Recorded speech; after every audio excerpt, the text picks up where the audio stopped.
Hi అండి. నేనైతే గుత్తొంకాయ curry చేసుకుంటున్నాను. దాంట్లో కావాల్సిన మసాలాని ఫ్రై చేసుకుంటున్నాను. పల్లీలు, కొబ్బరి, జీడిపప్పు, సాజీర, జీలకర్ర, కొంచెం చెక్క, లవంగాలు వేసుకొని ఫ్రై చేసుకున్నాను. ఇక్కడైతే పచ్చిమిర్చి, ఉల్లిపాయలు, అల్లం, చిన్నులపాయలు వేసుకొని బాగా పేస్ట్ చేసుకున్నాను. కొంచెం సాల్ట్, పసుపు వేసుకున్నాను. వాటర్ అవసరం లేదు, మనం ఉల్లిపాయలు వేసుకుంటాం కాబట్టి పేస్ట్ మెత్తగానే అవుతుంది. నాకైతే బాగా జలుబు చేసి వాయిస్ చాలా తేడాగా ఉంది. గొంతు కూడా బాగా పెయిన్ వస్తుంది. మరి ఎందుకో ఏమో, మరి వాతావరణం వల్ల జలుబు వల్ల నాకు అర్థం అవ్వట్లేదు. వాయిస్ అయితే చేంజ్ అయింది. ఇక్కడ అయితే కారం సరిపోలేదని ఒక స్పూన్ అయితే కారం వేసుకున్నాను. మళ్ళీ దాన్ని కూడా మంచిగా పేస్ట్ లాగా చేసుకున్నాను.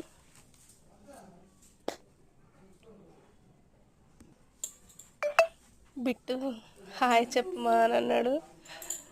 నువ్వు గుత్తి వంకాయ కర్రీ చేస్తున్నావు కదా, వంకాయలు ఒకసారి చూపించమని పక్క నుండి చెప్తున్నాడు. అవైతే వాటర్ పోసి నీట్గా కడుక్కోవడానికి వాటర్ పోసుకుంటున్నా.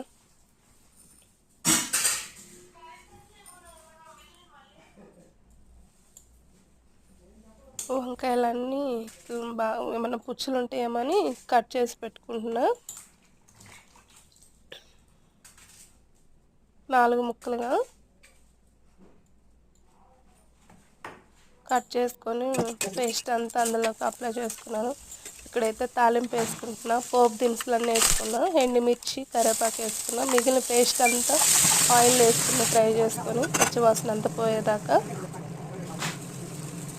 వేసుకొని, ఇంకా ఒక టమోటా కూడా చిన్న చిన్న ముక్కలు కట్ చేసుకుని పైన నుంచి అయితే వేసుకున్నాను.